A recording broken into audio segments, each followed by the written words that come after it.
Na aula dessa semana, vamos falar especificamente a respeito do ministério de Eliseu e descobrir o propósito desse profeta na vida do povo de Israel. Fique conosco, vai começar mais uma aula de Escola Bíblica Dominical.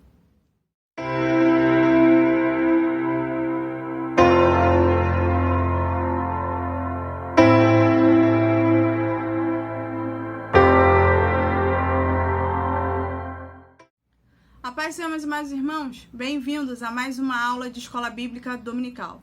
Hoje nós vamos estudar a lição de número 7, que tem por título O Ministério de Eliseu.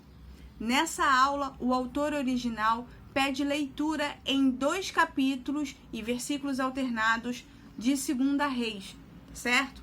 A primeira leitura seria feita em 2 Reis, capítulo 3, apenas o versículo 5, logo em seguida, do versículo 9 ao versículo 11, e por último, do versículo de número 14 ao versículo de número 18. O segundo capítulo, que também é utilizado como base, é o capítulo de número 4, que começa com a primeira leitura, do versículo 1, ao versículo de número 7, e segue do versículo 38 ao versículo de número 41. Aqui, nas nossas aulas online, como de costume, eu apenas vou destacar um dos textos. Nesse caso, a leitura aqui nessa aula hoje vai ser apenas feita em 2 Reis, capítulo de número 3, apenas o versículo de número 14. Por isso, mais uma vez, eu convido você e a sua amada família a pegarem a palavra de Deus e me acompanharem na leitura oficial de hoje. Diz assim a palavra do Senhor em 2 Reis, capítulo de número 3, apenas o versículo de número 14.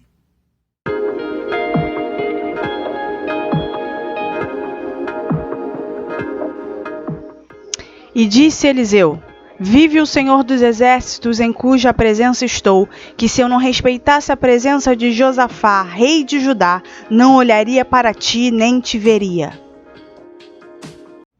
Então, vamos lá? Antes que a gente comece com a aula de hoje propriamente dita, né, como sempre, é importante eu dar aqui alguns avisos que já se tornaram avisos de praxe.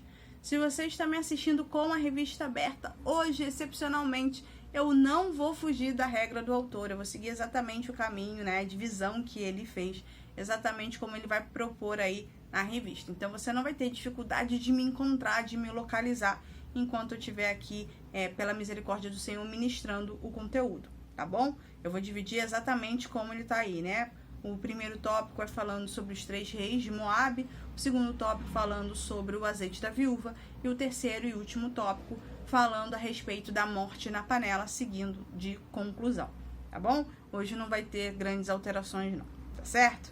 Se por acaso você tá me assistindo sem a revista aberta, fica tranquilo, tá? Porque tudo aquilo, como sempre, tudo aquilo que eu falo aqui, eu sempre procuro colocar a referência aqui embaixo. E se algo sai muito ali do conhecimento ali geral, eu sempre coloco de onde eu tô tirando cada uma das informações, tá bom? Sempre lembrando para você que eu não fujo da regra assembleana, sempre procuro estar ali com os autores indicados pela própria Convenção das Assembleias de Deus, tá certo? Caso você não seja da Assembleia de Deus, não vai ter problema nenhum, porque graças a Deus tá tudo conforme o padrão bíblico estabelecido, tá certo? Então, dito isso, né, nada impede a gente começar. Vamos começar, então, com a introdução da aula de hoje, tá? Se você está assistindo a aula de número 7 e alguma coisa ficar fora aí do seu entendimento, eu recomendo que você dê uma voltinha lá na lição de número 6, que a lição de número 6 nada mais é do que uma introdução dessa aula geral aqui, tá certo? Vamos lá, já falei muito. Vamos para a introdução, vamos começar com a lição de número 7. Então, tudo que a gente sabe, tudo quando a gente pode saber a respeito do profeta Eliseu, se encontra justamente em 1 Reis, capítulo de número 19, versículo de número 16, tá? A partir desse momento, a gente vai encontrar aí a presença de Eliseu. 1 Reis, capítulo 19, no versículo de número 16, 1 Reis, no próprio capítulo ali de número... no próprio versículo de número 19 até o versículo de número 21. Então, a partir de que momento biblicamente aparece o profeta Eliseu? A partir de 1 Reis, capítulo de número 19, tá bom? Nós não somos informados nem sobre a idade do profeta, nem do lugar do seu nascimento. Porém, nós podemos supor que ele fosse nativo de Abel-Meolá, tá? Que fica ali próximo do Vale do Jordão, e que ele ainda era muito jovem quando ele foi ali recrutado pelo profeta Elias, tá? A segunda informação que a gente tem, por causa do texto de 1 Reis, é que ele pertencia a uma família que de alguma forma tinha, era dotada de certos meios, já que o texto deixa claro ali que ele estava cuidando de determinadas coisas da sua família. Então essas são as únicas informações concretas, partindo também ali de algumas suposições que a gente tem sobre o profeta Eliseu. A respeito do profeta em si, e do que ele viu, do que ele vai ver durante o seu ministério, se a gente fosse datar de fato o início, a chamada de Eliseu dentro ali dos períodos dos monarcas de Israel, a gente vai ver que ele vai pegar o reinado de Acabe, o reinado de Acasias, o reinado de Jeorão, o reinado de Jeú, o reinado de Jeoacás e o reinado de Joás. Isso tudo vai dar ali um período de mais ou menos, de aproximadamente 50 anos ou um pouquinho mais, tá? As narrativas do ministério de Eliseu, do sucessor de Elias, estão registradas em alguns textos ali de 1 Reis, em um texto, em um capítulo de 1 Reis, perdão, e em dois capítulos contínuos de 2 Reis. Aí, no caso, a gente tem 1 Reis, capítulo 19, que é o início da sua história, da sua caminhada com o profeta Elias, e depois a gente vai para um bloco maior ali de registro, que se encontra em 2 Reis, do capítulo de número 2, e vai até o capítulo de número 13. A gente tem 2 capítulos ali que formam um bloco bem extenso a respeito do ministério do profeta Elias, tá? Assim como Elias, o seu professor, seu predecessor, Eliseu vai ter aí a sua vida ministerial também dividida em ciclos, ou melhor, dividida ali em episódios. Se com Elias a gente teve 6 ciclos, 6 episódios fundamentais, com Eliseu a gente vai ter um total aí de 18 episódios que contam aí a sua prática ministerial, que falam a respeito ali de sua chamada. Esses episódios não deixam, não trazem, na verdade, a mesma tensão que a gente percebe com Elias, ou seja, com Elias a gente tinha a tensão dos idólatras contra ali o povo de Deus, contra aqueles que estavam em Israel ainda adorando ao Senhor.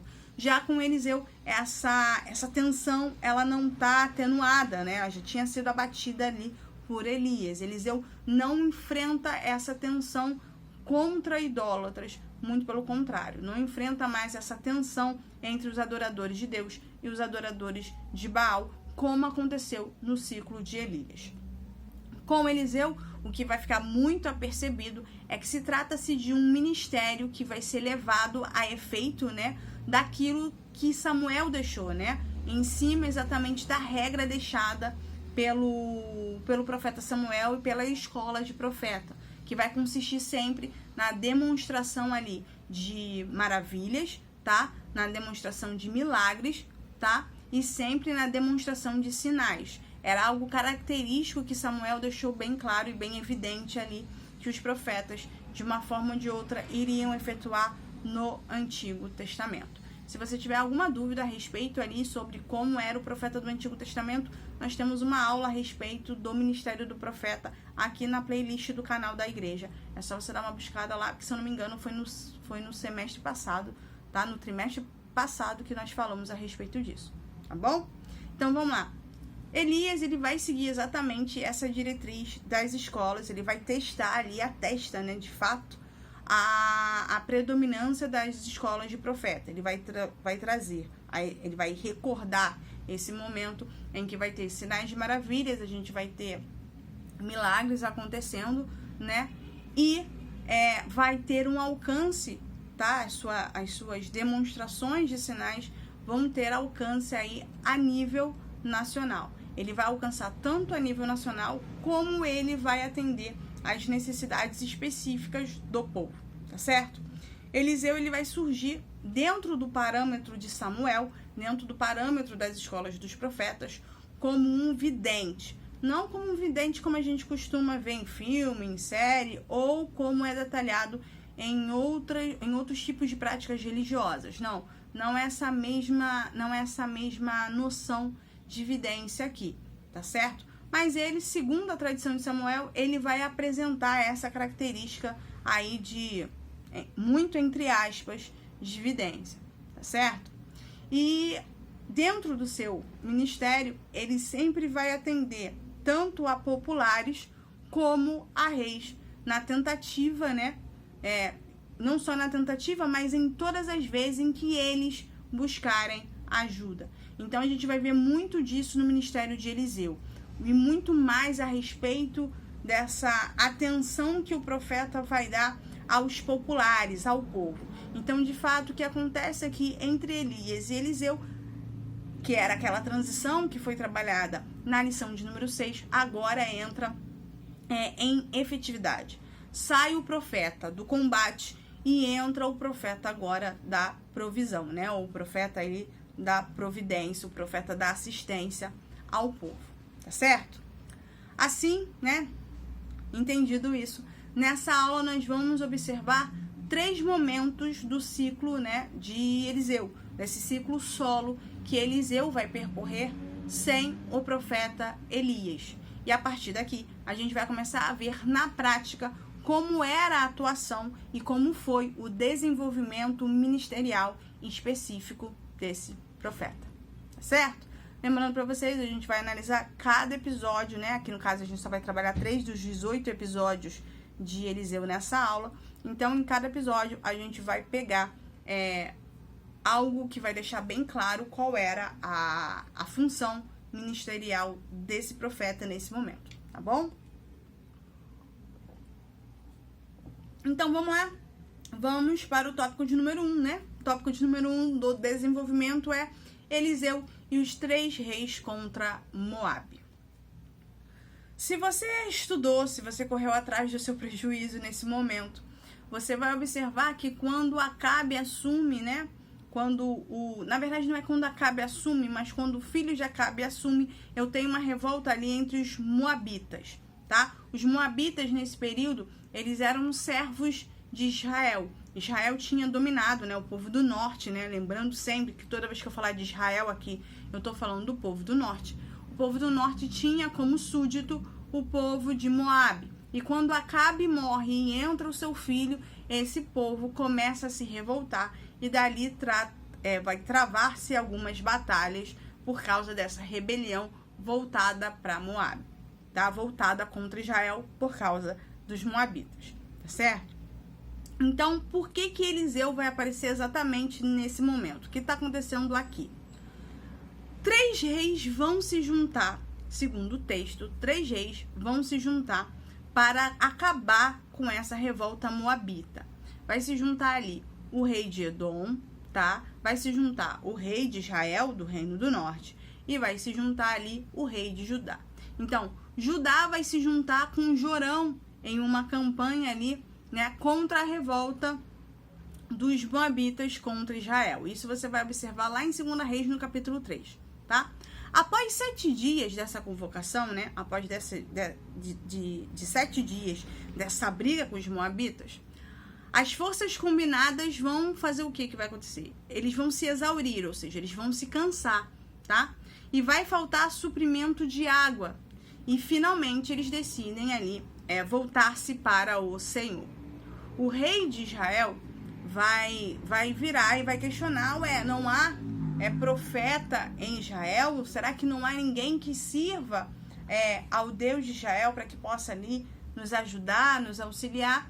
E finalmente, né, Josafá vai dizer, não, realmente tem alguém, tem Eliseu é o profeta do momento e Eliseu é o profeta que pode dar alguma resposta a respeito do que está acontecendo, a respeito do que pode ser feito nesse momento, já que as tropas estão extremamente cansadas e a gente não tem água. Então Josafá vai e clama pelo profeta e o profeta vem. Eliseu vem. Esse momento em que Eliseu vem é o momento em que eu destaquei no versículo de destaque aqui dessa aula, né? A resposta de Eliseu é lindíssima. Para algumas pessoas pode ser tratada até como uma grosseria do profeta, mas o profeta ali tinha todos os direitos para tomar aquele tipo de atitude. Ele vira para os 3 reis e fala assim: olha só, eu só vim até aqui, tá? Primeiro porque o Senhor mandou, né? Porque o Senhor vive. E eu só vim até aqui por causa de Josafá. Porque se não fosse por Josafá, eu não olharia nem para a cara de vocês. Eu não estaria aqui olhando para vocês se Josafá não estivesse nesse meio, se Josafá não estivesse ali, não estivesse presente nesse confronto. O que Eliseu, na verdade, estava querendo dizer nesse momento aqui? Eliseu estava querendo dizer que, por causa de o Senhor vai movimentar, vai interferir numa batalha, numa rebeldia, num levante moabita, não por causa de Israel no todo, mas por causa de E quem era esse Esse era Josafá. Josafá era o rei de Judá e, como eu disse para vocês em alguns momentos, e o pessoal da aula presencial ouviu isso muito, né? O povo de Judá, por mais que ele tivesse ali entre tapas e beijos, né? Por mais que em alguns momentos ele estivesse ali mais para lá do que para cá, eles ainda adoravam o Senhor. Eles ainda tinham o templo, eles ainda buscavam o Senhor, e os reis, de uma forma ou de outra, ainda se mantinham presos à religião judaica, né? A religião ali do povo, quando o povo era unido. Então, realmente, só tinha um justo ali. Para Deus, entre os fiéis, só tinha Dentre os 3 reis, o rei de Edom, o rei de Israel e o rei de Judá, só tinha realmente que podia apelar para o profeta, que podia apelar de fato para o Senhor, e o Senhor respondesse, que no caso era Josafá. É importante que fique claro aqui que o profeta do Antigo Testamento, ele não realiza as suas ações simplesmente voltado para emoções humanas, tá? 90% das vezes ele está ali impulsionado pelo Espírito Santo. Lembre-se que ele carrega o Espírito Santo. Então, todas as vezes ele vai estar impulsionado pelo Espírito, e essa resposta de Eliseu para os reis, para Jorão e para os outros reis, incluindo ali Josafá, nada mais era do que uma resposta ali que Deus apenas estava dando, só ia dar o livramento, queria dar a vitória para o povo por causa de de um único fiel. E Eliseu não para por aí. Ele diz que não só vai haver vitória a nível militar, como também aquele lugar em que eles estavam, que estava seco, sem suprimento de água, que eles abrissem covas ali, porque aquilo ali seria inundado de água e que não teria mais falta d'água naquela região, tá? Que ali tudo seria inundado de água e que teria água para todo mundo poder desfrutar daquilo ali, e que aquela falta seria suprida por Deus. O interessante desse evento é que Eliseu dá algumas características. Por exemplo, primeiro ele manda eles abrirem covas, que o lugar onde eles estavam vendo seca não teria mais seca. E que essa inundação, que esse suprimento de água que Deus enviaria, não seria através de chuva e nem teria ali noção de ventos. Muito pelo contrário, a providência viria de forma silenciosa e sem meios naturais. Seria algo realmente feito de forma sobrenatural. Isso evidencia a característica do profeta, né? Do profeta em exercício, a prática de maravilhas, de milagres ali. E Deus vai conceder a vitória militar. Toda a 2 Reis, capítulo 3, vai deixar bem claro ali exatamente como essa coisa toda se desenvolve. Mas o que é importante deixar claro nesse primeiro tópico é que milagres são realizados para o povo, mesmo quando infiéis estão no meio dele. O Senhor sempre irá intervir a favor daqueles que o temem. Manuela, justifica isso para mim. Justifico, ó. Existiam 3 reis, desses 3 reis, 2 eram infiéis e só um era fiel. Como eu já disse, é por causa desse que Deus vai garantir não só a vitória, mas o suprimento de água, tá certo? Que naquele período estava sendo uma dificuldade, né? Era uma dificuldade a mais a ser encontrada, fora aí a batalha, a rebelião dos moabitas. Então, só nesse primeiro tópico a gente aprende uma coisa importante. A primeira coisa, na verdade, importante que a gente aprende é que Deus sempre vai dar vitória para aquele que é fiel. Ele sempre vai olhar para o fiel, né? Se há fiel. A gente vai observar isso, que em muitos momentos da Bíblia nós vamos ter episódios em que só vai ter um fiel naquela situação, só vai ter um fiel de toda a casa, dentro da casa, mas Deus vai sempre livrar a casa por causa daquele fiel. E Eliseu deixa isso muito claro quando ele fala, olha só estou aqui por causa de Josafá, porque se não fosse Josafá, eu não estaria nem aqui olhando para a cara de vocês. Porque é mais ou menos isso que ele vai dizer de forma mais simplificada. Então, Deus está mostrando nesse episódio uma providência, ele está mandando providência ao seu fiel, mesmo quando esse fiel está cercado de infiéis, que querendo ou não, de alguma forma, vai acabar ali sendo abençoado por tabela. Mas Deus não está fazendo isso por causa do infiel. Deus não está fazendo isso para beneficiar o infiel. Não, Ele está fazendo isso sempre para beneficiar, para cuidar, para prover para aquele que é fiel. Tá certo? A segunda coisa que a gente observa aqui é a assinatura de fato do ministério de Eliseu. Eliseu vai ser o profeta aí de providência, tanto na necessidade de um rei a nível ali de autoridades, quanto atendendo a necessidade do povo, como a gente vai ver agora no tópico de número 2. O Eliseu aumenta o azeite da viúva, tá? Vamos lá? Tópico número 2, Eliseu aumenta aí o azeite da viúva. Eliseu, depois desse momento que ele tem ali com os 3 reis, né, na questão contra os moabitas, ele volta a Israel e ele vai salvar uma viúva e a sua família, efetuando o fornecimento contínuo de azeite. Manuela, como isso vai acontecer?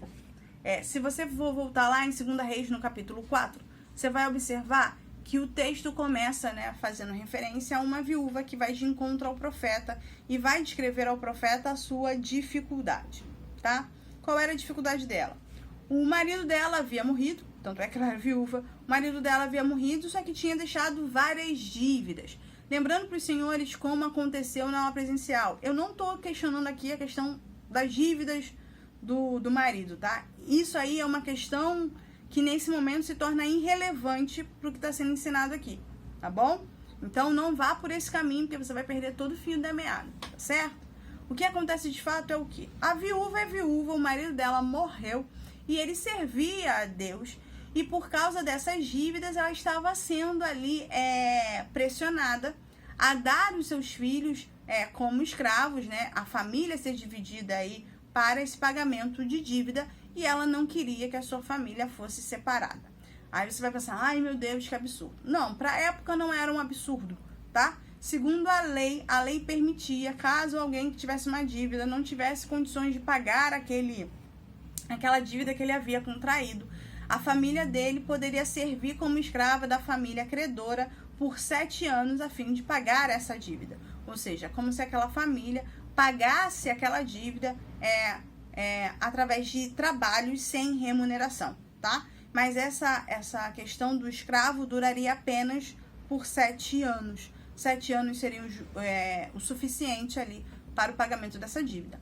Só que essa viúva estava com muito medo, porque dentro do contexto ali que a gente pode especular um pouco, a gente vai ver que só tem ela e os filhos, né? E numa situação como essa, os filhos seriam tomados dela, seriam levados dela, e ela ficaria ali desamparada. Então ela recorre até o profeta e fala só, o meu marido, teu servo, tá, que servia ao Senhor, morreu e eu preciso pagar essa dívida, porque se eu não pagar a dívida, eu vou ficar sem recursos, eu vou ficar sem provimentos para mim, porque eu vou ser obrigada a dar os meus filhos como escravos para o pagamento dessa dívida que foi contraída pelo meu marido. Então o profeta Eliseu para e observa e pergunta a ela, olha só, o que você tem em casa? E ela vai dizer, eu só tenho um punhado de azeite. Eu só tenho um pouquinho de azeite, só isso que eu tenho em casa, eu não tenho mais nada além de azeite. Então, o que ele faz? Ele vira para ela e fala assim, ó, vai na casa dos seus vizinhos, vai na casa ali das suas vizinhas e recolhe o máximo de potes, de vasilhas, de botija que você tenha, né, que elas tenham em casa para te emprestar. Pega essas botijas emprestadas, coloca dentro de casa, pega os seus filhos, coloca dentro de casa, tranca a porta e pega o punhado de azeite e vai enchendo cada uma dessas vasilhas até acabar com todas as vasilhas, tá certo? Então, de forma muito simples, a viúva vai para casa, faz exatamente como o profeta mandou e começa a encher as vasilhas, as botijas emprestadas com o pouco de azeite que ela tinha. Enquanto as vasilhas não acabaram, o azeite não parava de ser derramado. Não parava de ser derramado. Quando a última foi preenchida, né? O filho avisa, ó, não tem mais botijas, o azeite para de ser derramado. E aqui vem uma questão bem interessante, né? Porque nessa questão, a gente vê literalmente provisão. E provisão não do profeta, mas provisão de Deus. Porque o azeite era um dos utensílios, né? Era uma das especiarias mais utilizadas naquele período. Primeiro porque ela servia de combustível para lamparina. Ela servia para cozinha, ela servia como cosmético, servia como remédio. Então, o azeite refinado, ele era algo muito consumido na época. Então, se ela pegasse lá aquelas botijas de azeite, como até mesmo o profeta vai orientá-la, ó, pega esse azeite e vende agora, porque com certeza você vai ter recurso. Então, quando o profeta diz para ela, vai agora e vende esse azeite, pega o dinheiro, paga essa dívida e continua ali, vai sobrar o suficiente para o sustento da senhora e dos seus filhos, ele está falando literalmente de provisão. Então, o azeite era realmente um recurso que não deixaria de ser consumido naquela época, porque todo mundo ia precisar de azeite para lamparina, todas as esposas iriam utilizar esse óleo para a cozinha, para fazer cosméticos, para fazer remédios. Então, nunca faltaria alguém que precisaria comprar azeite. E por causa disso, ela teria renda e teria como ali o recurso necessário para pagar a dívida, tá certo? Então, Deus ali, através de Eliseu, mostra o seu cuidado, demonstra a sua preocupação, não só pela viúva, mas também pelos órfãos, tá? Ele demonstra ali a sua misericórdia sobre aqueles que são afligidos, pela pobreza, como acontecia no Antigo Testamento, tá? Então, a gente observa ali que, de fato, Eliseu era a mão, era um instrumento que estava sendo utilizado por Deus, não só para servir como aquele que vai transmitir a mensagem, mas também para cuidar daqueles que eram mais pobres dentro do povo, dentro da casa, tá bom? Então, quando ele dá essa orientação para a viúva com a certeza, com que certeza? Com a certeza de que não só ela seria atendida na petição, porque de fato a gente mostra ali de novo que a viúva é uma remanescente fiel. Manuela, como é que você prova para mim que ela é uma remanescente fiel? Porque ela recorreu ao profeta. E quando ela diz, ó, meu marido, teu servo, ela estava dizendo o quê? Ó, o meu marido acreditava no Deus que você acreditava. O meu marido acreditava nos profetas como você é. Então, o meu marido me ensinou que se eu tivesse... Meu marido foi um exemplo para mim, que se eu tivesse...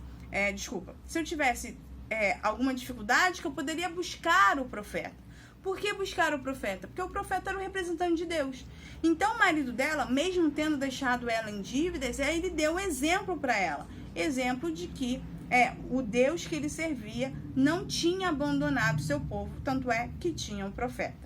Então, Eliseu, ele serviu como instrumento não só para prover para a viúva uma necessidade, mas ao mesmo tempo para mostrar que quem providencia, quem sustenta o seu povo é literalmente o próprio Deus. Seja o rico, seja o pobre, Deus está atento ao seu povo, né? Então, a conclusão desse tópico 2, ele é bem simples, tanto quanto é simples a conclusão do tópico de número 1. É Deus que providencia as bênçãos para nós, através também de meios naturais. Então, Deus, ele pode providenciar uma bênção através de algo sobrenatural, como aconteceu ali na questão dos reis com os moabitas, por causa de um remanescente fiel, e Deus também é capaz de providenciar sustento para uma família através de meios naturais. Qual o meio natural que foi utilizado ali? A multiplicação, né, do azeite na botija da viúva, tá? Então, esses dois momentos estão caracterizando bem qual é a função do ministério de Eliseu, que era o quê? Que era agora mostrar para o povo que quem cuida do povo, quem providencia para o povo, quem sustenta o povo, independente da sua classe social, é quem? Independente de você ser autoridade ou você pobre, é quem? É Deus, tá bom? Então, nesses primeiros momentos, a gente está vendo ali que Deus está assinando qual era a função do profeta Eliseu, qual era a direção do ministério profético do profeta Eliseu, tá bom? Tudo bem, Manuela? Até aqui a gente está compreendendo, mas e o terceiro momento, né? Vamos para o terceiro tópico, a morte na panela. O que acontece aqui? Eliseu, ele já era um homem conhecido, tá? As pessoas já conheciam Eliseu. E todas as vezes, que Eliseu estava em um determinado local, algumas pessoas, né, se ficavam ao redor do profeta, porque o profeta era o canal de Deus, era naquele momento que Deus iria falar. Então, no episódio da morte que havia na panela, né, a gente vai ver Eliseu sentado ao redor, né, de algumas pessoas, de alguns profetas que estão ao redor dele, que ele está conversando, que ele está ensinando a respeito de alguma coisa, por causa de Deus, né? Falando, ensinando alguma coisa da figura de Deus ou como Deus estava agindo naquele momento. E numa determinada parte do dia, né, que eles estavam sentados ali aprendendo, da fome. E Eliseu rapidamente falou que, olha só, a gente precisa comer. Então faz o seguinte, ele chama um dos moços, um dos rapazes mais jovens, e fala assim, ó, dá uma vasculhada aí pelo campo e pega algumas ervas, vamos fazer uma sopa, para que todo mundo possa comer um pouco. E é exatamente isso que acontece, o rapaz vai, né, eu nem sei se é um menino, mas o rapaz vai, o moço vai e recolhe algumas ervas para fazer ali um ensopado, um caldo, alguma coisa rápida, para que eles pudessem comer e continuar ali, um estando na companhia do outro. Só que esse rapaz parece que não conhecia bem as plantas que existiam naquela localidade. E acaba pegando uma planta que era venenosa. E o ensopado vai ser feito até que alguém vira e olha, e ó, tem morte na panela. Ou seja, profeta, não vai dar para todo mundo comer não, porque tem erva venenosa dentro da panela. Se a gente comer essa sopa, né, esse ensopado, a gente vai morrer.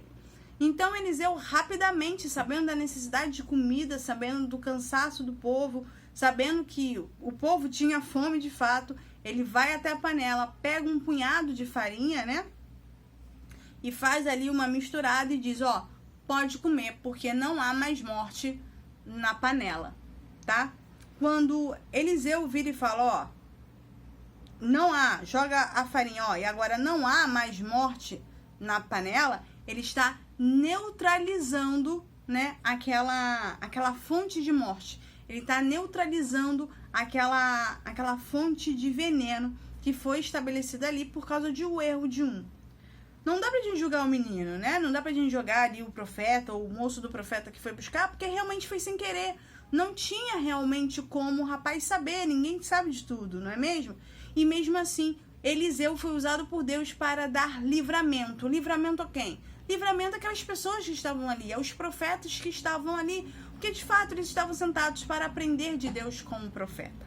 Então a gente observa aqui mais uma vez que Deus providenciou o quê? Deus providenciou através de Eliseu, de fato, Deus providencia o quê? O recurso para que não venha se perder a vida.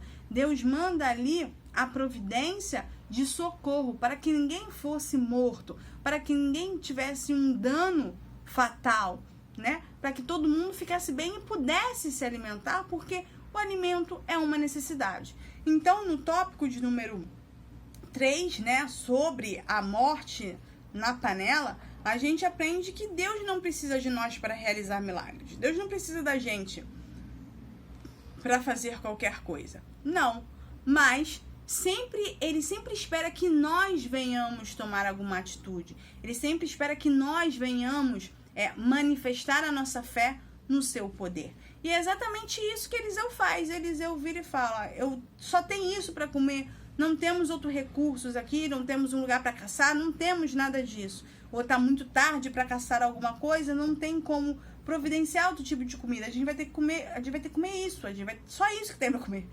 Então, quando ele pega o punhado de farinha, e joga na panela e faz aquela misturada, ele está ali crendo realmente que Deus vai agir naquela farinha, para que aquela farinha seja usada para o quê? Para tirar, para extrair, para sugar todo o veneno. Eliseu não estava confiando na farinha, Eliseu estava acreditando, botando a sua fé no Deus Altíssimo, que iria providenciar. Ele sabia que Deus iria providenciar o socorro e o livramento para que todos pudessem comer. Então, são 3 episódios muito curtinhos, mas são 3 episódios que servem para sacramentar de fato qual era o caminho profético que Eliseu segue. Eliseu não é que nem Elias. Mas ele pediu porção dobrada. Elias é uma pessoa, Eliseu é outra. Eu sei que não é a melhor expressão, mas é cada um no seu quadrado, é cada um no seu chamado. Elias era um profeta de confronto, então você vai ver ele o tempo inteiro confrontando reis, confrontando autoridades, porque essa era uma necessidade do seu ministério, era aquilo que o ministério dele exigia dele. No caso de Eliseu, não. No caso de Eliseu, o caminho que Deus estipulou dentro ali do ministério profético para Eliseu foi um ministério de providência, foi um ministério de socorro, foi um ministério de atenção ao povo, de socorro para aqueles que buscam a Deus, de socorro àqueles que são fiéis a Deus e que permaneceram fiéis a Deus. Agora era a hora de cuidar daqueles que permaneceram fiéis a Deus, era a hora de socorrer esse povo. Então, todo o ministério de Eliseu vai ser voltado aqui para aqueles que buscam e que permanecem de coração limpo diante de Deus. Por isso, o ministério profético de Eliseu é um ministério de socorro, é um ministério de providência, é um ministério de auxílio, da ação de Deus ao auxiliar e ao cuidar do seu povo. Tá certo? Sei que essa aula é curta, mas a gente ainda tem a conclusão. Vamos para ela? Vamos para a conclusão geral da aula de hoje? Então, vamos lá. Conclusão. Cada um desses milagres, cada um desses momentos, desses 3 momentos que a gente observou, simbolizam a habilidade de Deus em providenciar para os seres humanos em suas necessidades. Ou seja, cada um desses 3 episódios, eles têm a função de mostrar que Deus supre a necessidade humana na medida da sua necessidade. Seja segurança, sustento, família, saúde, alimento e até mesmo com relação à sua própria vida, a não perder a própria vida, como foi no caso da morte na panela. Eliseu foi o profeta que em seu ministério trouxe essa realidade ao povo de Deus, ao não só manifestar esses milagres, mas também com o propósito de restaurar a fé do povo no verdadeiro Deus. Então vamos lá, concluindo a aula de hoje. O ministério de Eliseu foi um ministério profético de providência, com a intenção de que o povo visse agora com seus próprios olhos a providência e mantivessem alimentada a sua fé no Deus de Israel. Terminei. Espero que você tenha compreendido a aula de hoje. Desculpa aí algum travamento, alguma coisa que possa ter acontecido. Espero que você não só tenha compreendido, mas que você tenha ali pego a palavra de Deus para que você possa meditar na palavra de Deus. Lembre-se, não só leia a palavra, mas pare um tempo para meditar na palavra.